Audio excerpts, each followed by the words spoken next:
Awesome.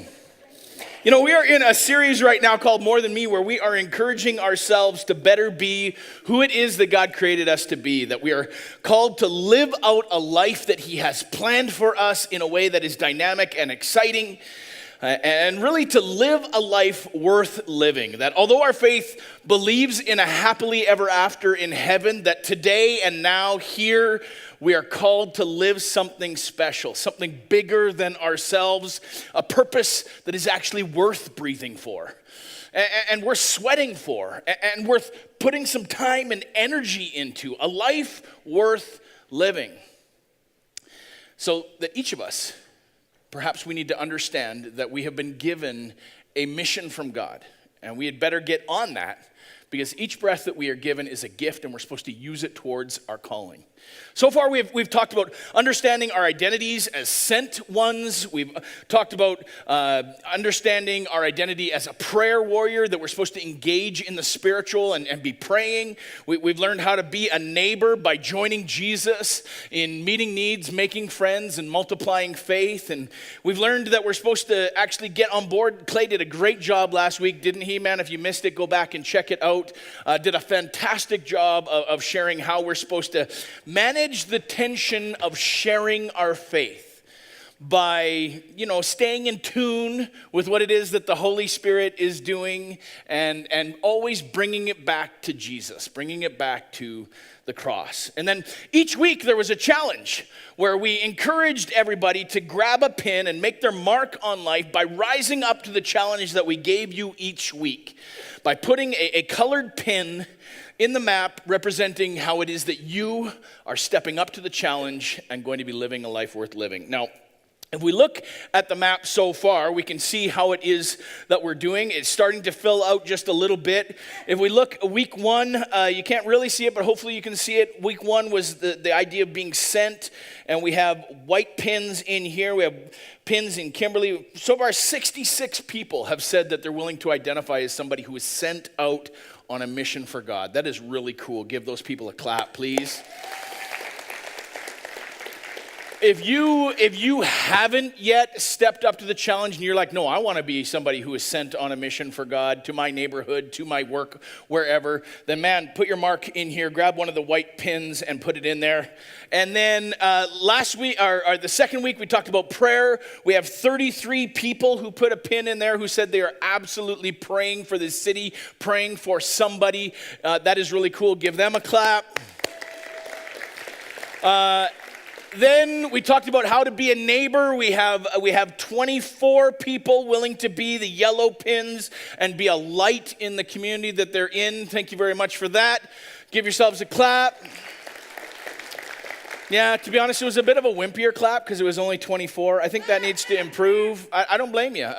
Some of you need to step up and be a neighbor. It's only what it is that Jesus said was like most important, along with loving God, what it is that Jody said today. So maybe you should get a pin in it over here. And then last week, Clay shared how 95% of people are not willing to share their faith. And you guys proved it.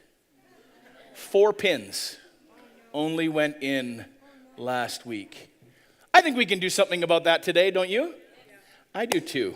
Man, pray about it. Ask God if you are supposed to start being someone who shares their faith, and then grab a blue pin and stick it in there. Okay? Yeah. All right. To be honest, guys, it looks like we have a little bit of work to do because per capita, if we look at what it is that is happening in Kimberly down here, they are kicking Cranbrook's butt. Good. Now, it is not a competition. But if it were, they were kicking Mom.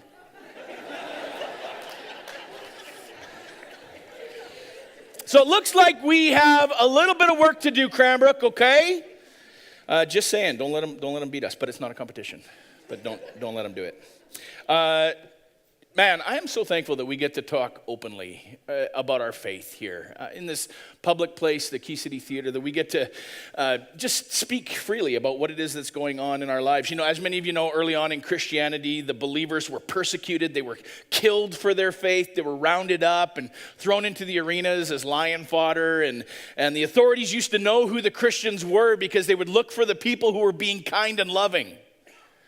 And then they would grab those people and toss them in jail. And the Jesus followers had to be a little bit secretive in where it is that they were meeting and when they were meeting and how it is that they met. And so they had to plan kind of different locations all the time. And that became quite a challenge because this is the time before like social media. This is the time before you could text somebody where it is that you were meeting. This is a time before most people could read and even pass notes. That wasn't available to them. And so they developed this system of creating symbols, and they would carve in the symbols at the places where it is that they would meet. And sorry? A fish was one of them, absolutely. They used to scratch that into the walls on the places that they would meet. And early symbols were the fish, and they actually chose the fish because it was actually an acronym.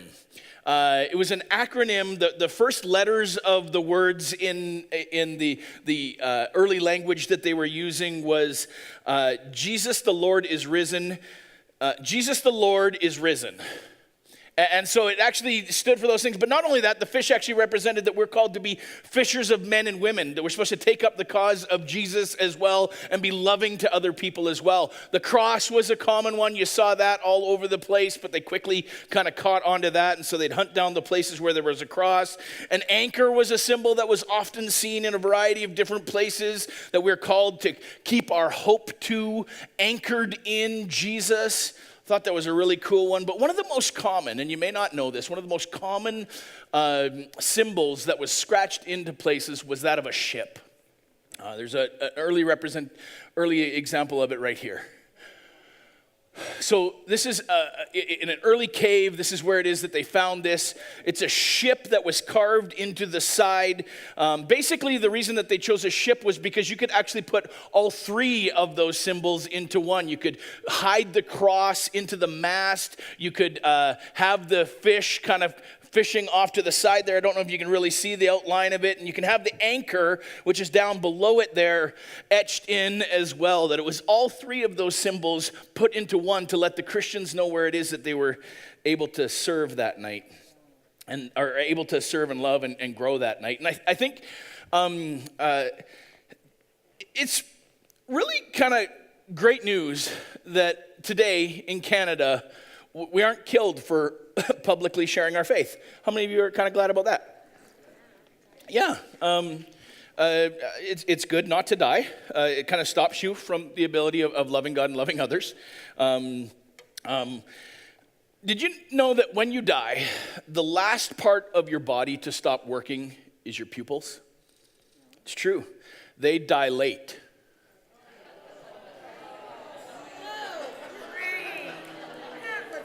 Thank you. I received that clap. That was good, Mom. Some of you didn't see that one coming, did you? I know some of you are like, I risked that Frank was more funny. Yeah, it's just getting awful, isn't it? I don't know. I thought it was kind of ironic. Especially since the pun couldn't have been cornea. Come on, that is good. No. Some of you are like, No, I get it. But it is good news that we are no longer, in Canada anyways, hunted down for our faith. But I think, to be honest, it has made a little bit of us soft. Although we used to have to hide our faith in order to keep our lives, now we often hide our faith in order to keep our pride. It used to be that we used to have to give and serve and love in secret, and now many of us are too preoccupied with our public lives to give, serve, or love at all. Today I want to talk about living a selfless life. Now, if you're just visiting here today, then, man, no pressure at all. Just watch and listen for what it is that it means to be a true Jesus follower. But for some of you, even take that leap. Because to be honest, once you give your life to Jesus, going all in means something that you desperately need to know that it means.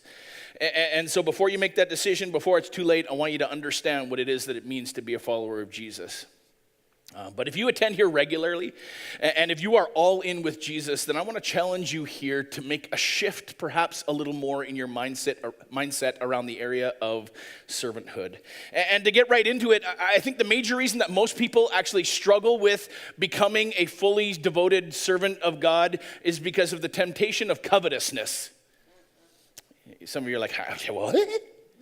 Covetousness. It's not a word that we use very often. Thou shalt not covet.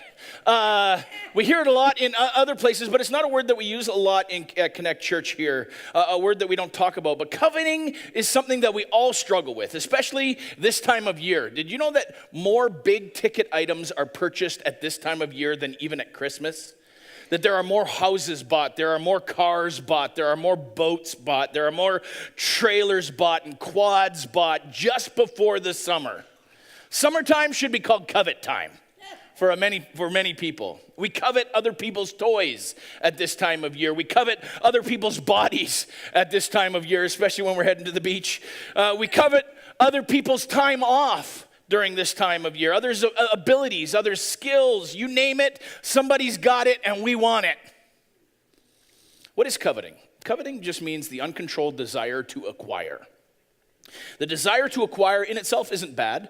God put it in you, in fact. I mean, inside a squirrel, God gave that little squirrel the desire to acquire nuts. The birds got that desire to acquire sticks and leaves and things in order to make their nest. And in us, he has given us a world filled with all kinds of exciting, wonderful, desirable things. And so we get excited about those things.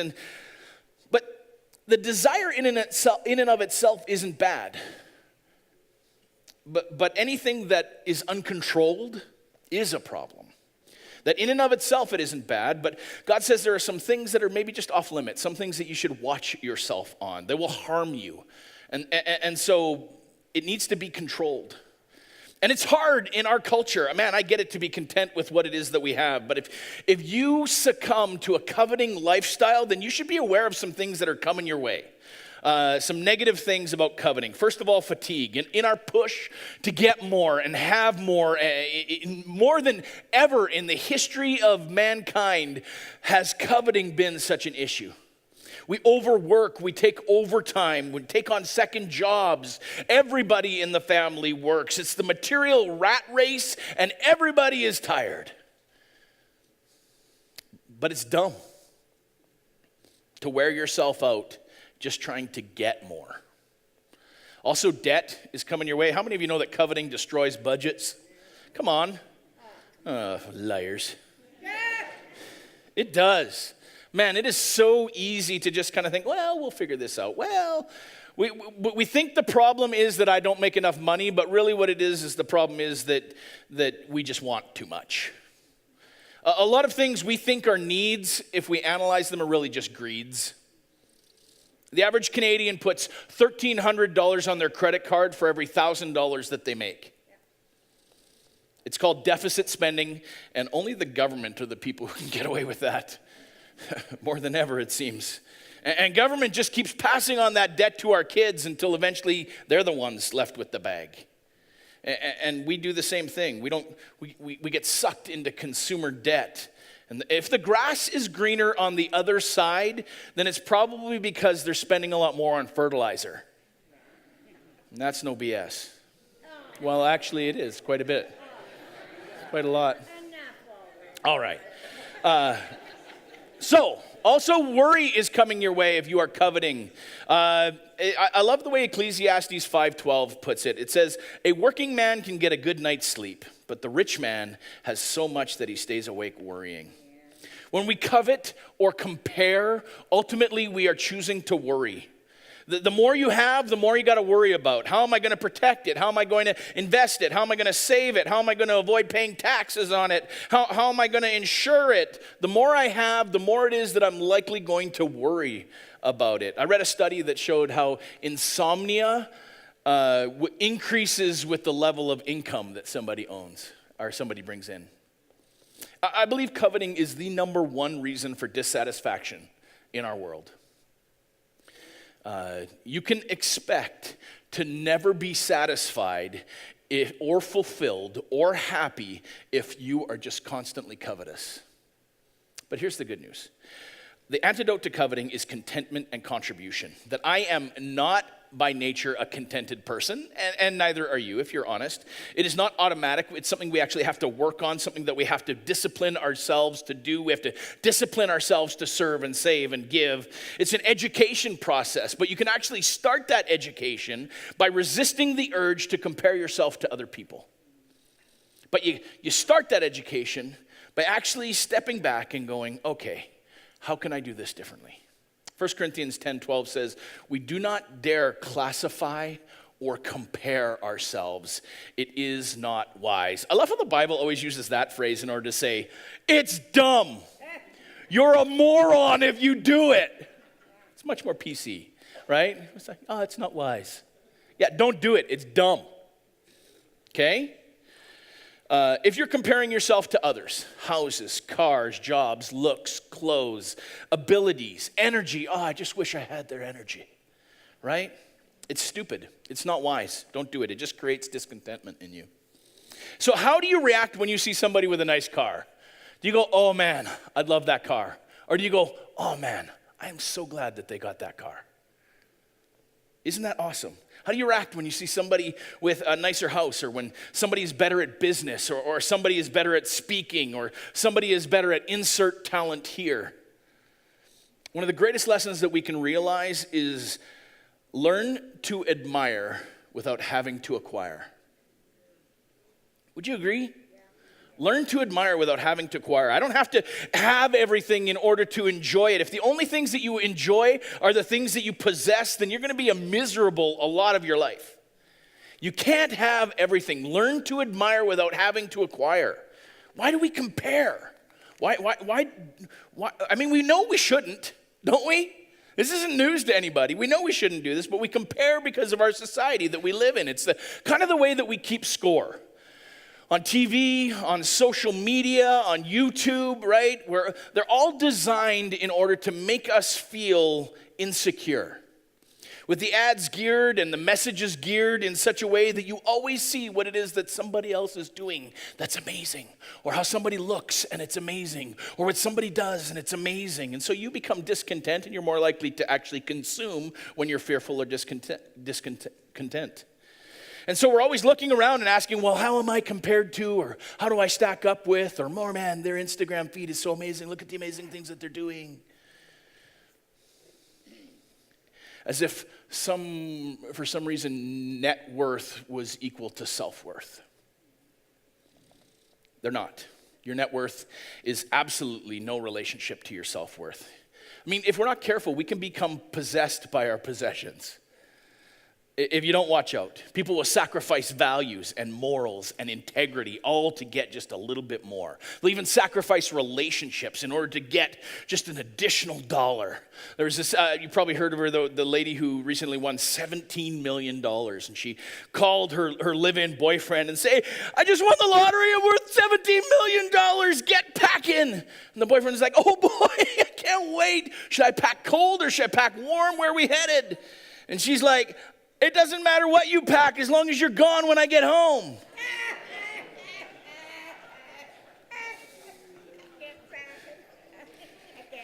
People will sacrifice relationships. Our society watches all the gifted people on YouTube or at work or even at church and believe that how good that they are doing is based on how good they are. That somehow the good that they are doing equates to how good that they are. Does that make sense? That some people see themselves not as a person who has been lavished upon and gifted by God, and instead they see themselves as less than, as they compare themselves to others. But here's the truth. The value of someone who is a gift comes from the maker. A Stradivarius is important because Stradivarius made it. You are important because God made you. And he doesn't make junk. And he's the one who handpicked your giftings, your talents, your abilities. And they are special and they are important. And they lead you towards God's call and gifting on your life. Don't ever compare yourself to somebody else. God had given you infinite value. No one gift is more valuable than the other, so stop comparing yourselves. It's dumb. Turn to somebody and say it's dumb. With all due respect, it's dumb. Some people are always like, oh man, I'm too old, or oh man, I'm too young, or oh man, I'm too busy. That's dumb. With all due respect, it's just garbage. Okay, but why is it that we so often get trapped into that when and then thinking? Are you guys familiar with when and then thinking? Well, when I get this, then I'll start this. When I have more time, then I'll start serving. When I have more money, then I'll start giving. When I have insert whatever here, that it's this when and then thinking. And the problem is you are so busy waiting on then that when never shows up. And I have to ask yourselves, and this is a little hard for you, those of you who call yourselves Jesus followers, when are you going to actually make Jesus Lord over your life? Lord in your finances. Lord in your energy. Lord in your time. Some people say, well, when I get married, then I'll give sacrificially. When I get out of this marriage, then I'll give sacrificially. When I have kids, then I'll serve. When then, forget the when and then thinking. Then isn't guaranteed. Only now is. And so instead, use what I have to help others now. God doesn't want to just bless you for your own benefit. He wants you to share your time. He wants you to share your energy and money to help other people with what it is that you've been given. He's watching to see how it is that you'll actually use what it is that you've been given. Now, this verse always just messes me up a little bit. It messed me up this week, and so I thought I'd share the pain with you this morning. Tell those who are rich not to be proud, and not to trust in their money, which will soon be gone. Tell them to use their money to do good, to give happily to those in need. Always, that's kind of an all-encompassing word, isn't it? Always share with others whatever, that's kind of an all-encompassing word, God has given them. By doing this, they will be storing up a real treasure for themselves in heaven. It's the only safe investment for eternity. This is a very, very important verse. First, who is it talking to? Tell those who are rich. Now, raise your hand if you're rich. It was a trick question. You are all rich. In fact, if you are living in Canada right now, you are in the top 3% of the most richest people in the world. Let that sink in for I don't even care if you are in income assistance. If you are living in Canada, you are in the top 3% in the world. You are rich. And as much as this verse is about money, it's also about whatever it is that you've been given. Notice it says, whatever God has given them. That means your money, that means your time, that means your energy.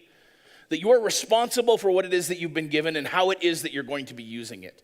So the question is it possible to be rich and still generous with what it is that you have? Yes. You can be poor and greedy, or you can be rich and greedy. You can be poor and generous, or rich and generous. It's all based on a thankful heart and a willingness to actually rely on God for your needs.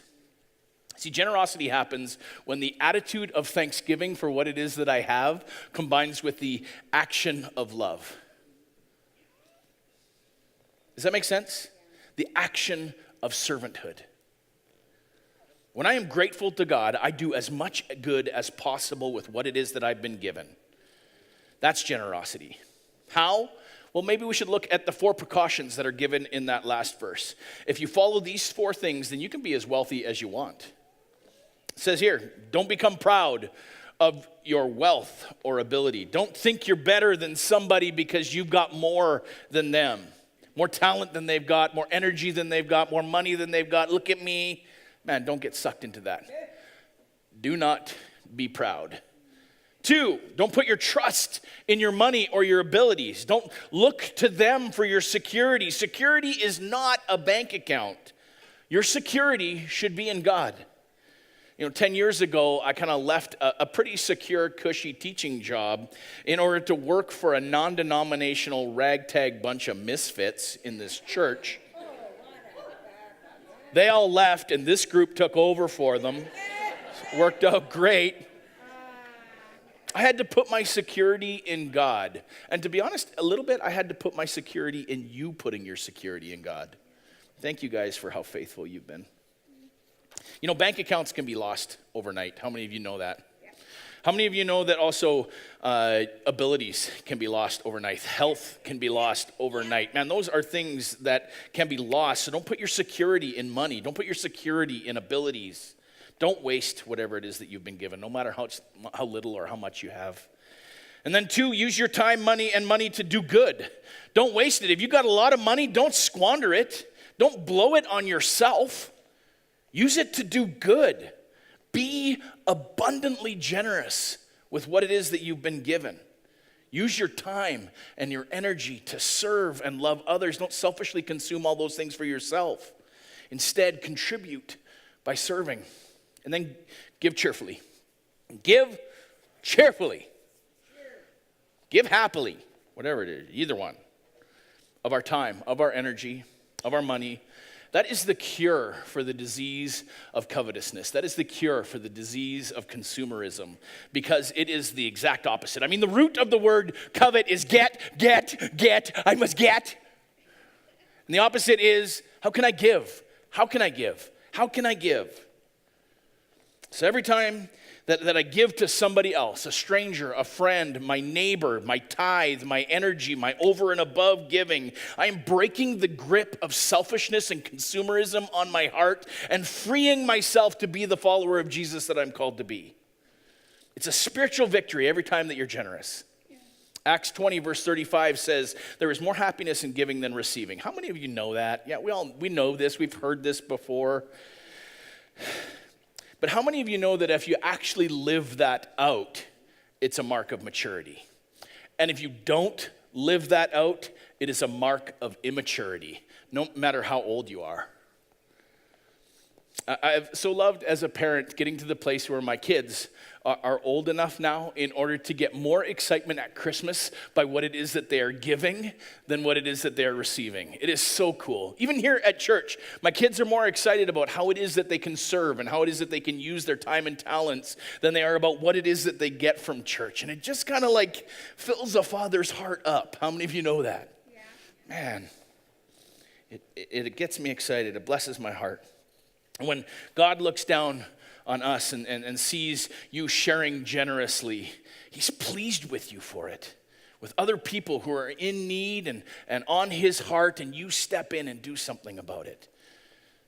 You know, the antidote to coveting is contentment with what it is that you have and contributing to others in a selfless, generous way.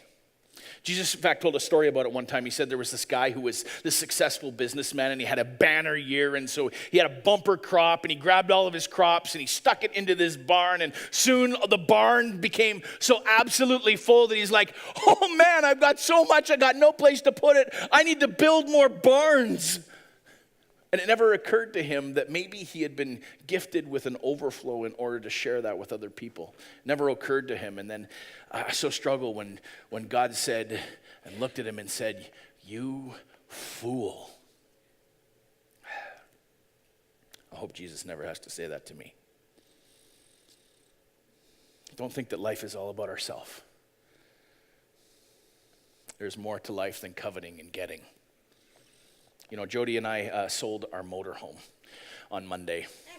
And it was kind of sad because we lived in that thing for 3 months together last summer while we were transitioning in between houses. We had a lot of love in that 236 square feet of pain and suffering.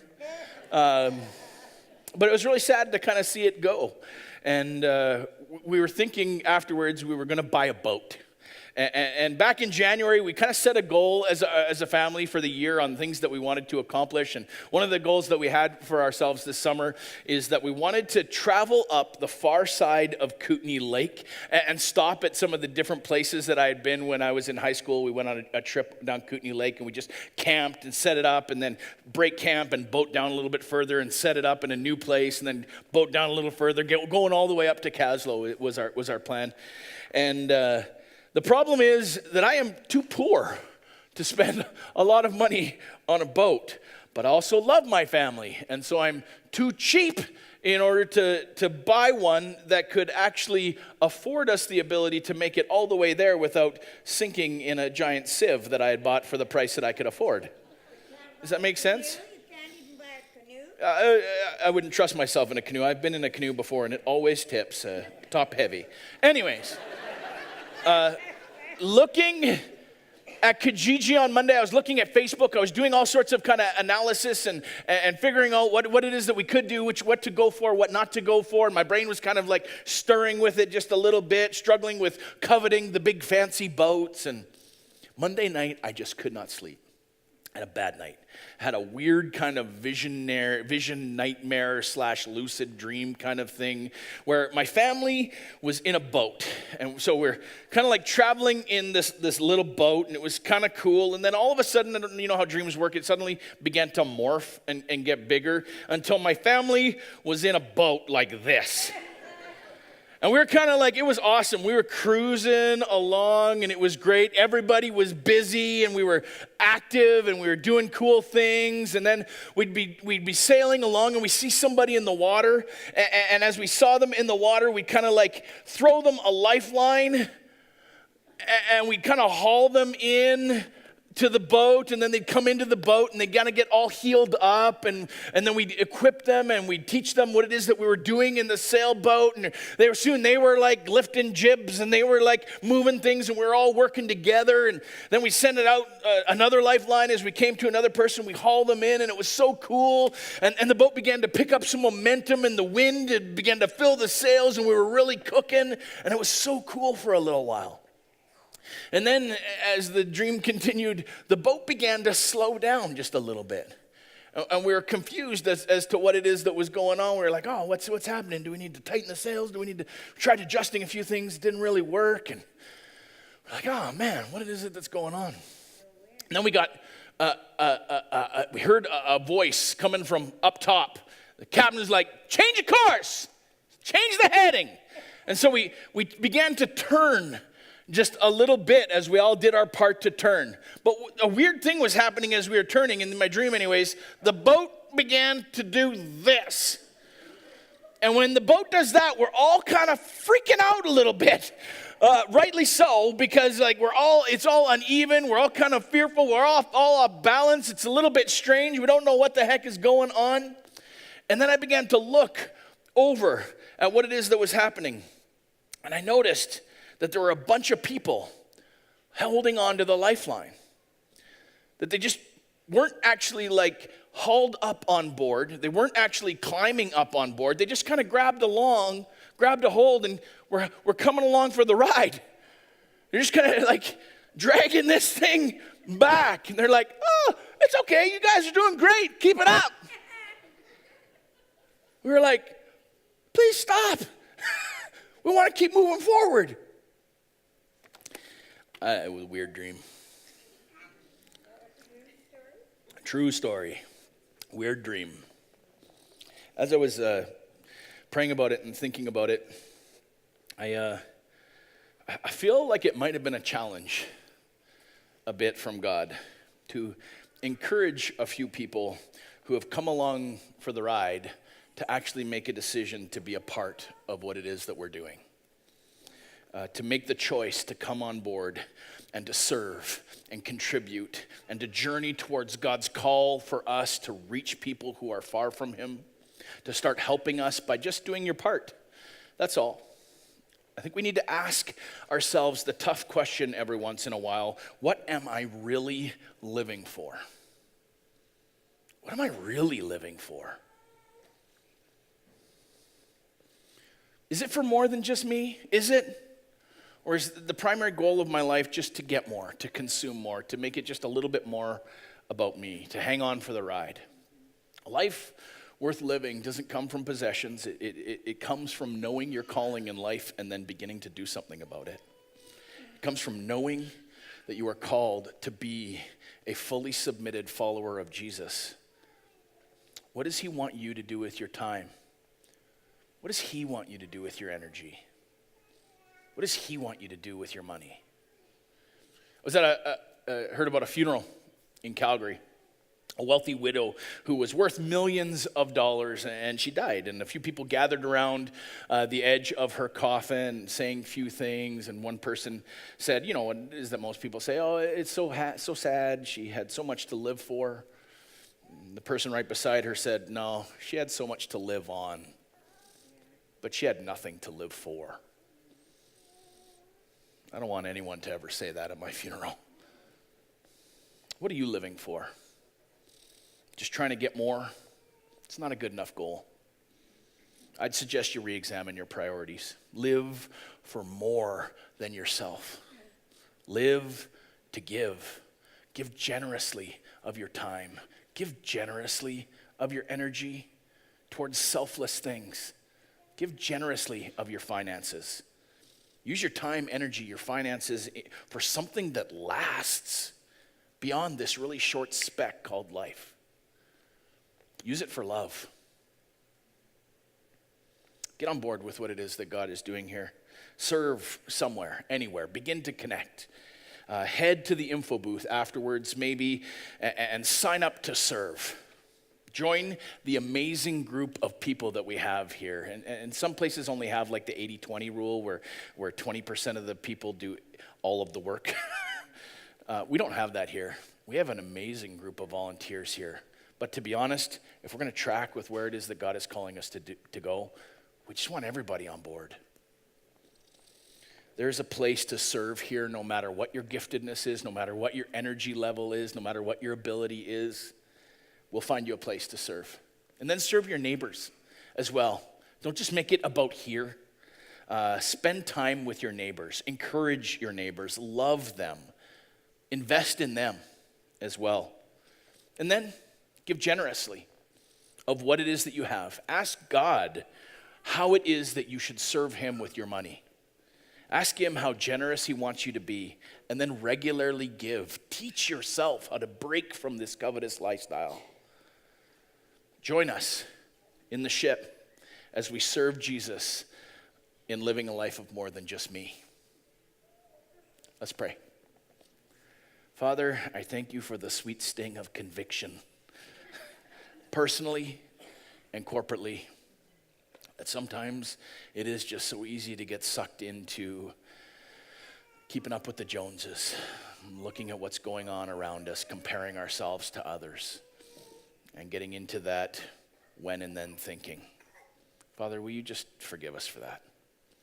Will you help us live a life of more by living a life of generosity, to buck the consumeristic kind of covetous lifestyle that is so easy and is so rampant all the way around us. Will you help us invest our time into eternal things that matter? Invest our money into eternal things that matter. Invest our energy. That breath that we get is a gift from you. Help us use it in order to make a difference in this world. Help us focus on loving you and loving others. Please forgive us for making this life something else. Empower us to make it more than me. In Jesus' name, amen. Amen. You know, if you are committing to serve or committing to give today, then before you leave, take a red pen and red pin. That's a pin down there, not a pen. Take a red pin and then place it somewhere in the location that God has sent you to. Or if you missed putting pins in prior and you're like, man, I need to commit to a few things that I knew I was supposed to commit to, but I haven't put the pin in there yet, then maybe spend a little time going through there and being thoughtful about where it is that God is calling you to go on mission. Maybe it's praying for somebody. Maybe it's anything else that you want to get on board with. In about 10 minutes' time, after everybody has gone and picked up their kids from Connect Kids, we are going to be meeting over there, out, and over there by the soccer field where some people are going to be getting baptized today as they fully commit to being a servant of Jesus. If you've got some encouraging words to share with them, keep it brief and give it to them. And we'll make sure that some people are headed out on the right course. Okay? Hope to see you next week. Have a great week. Oh, man, we got something special. This guy is dynamic. David Wangaka. You are not going to want to miss it. Make sure you come next week. Be blessed.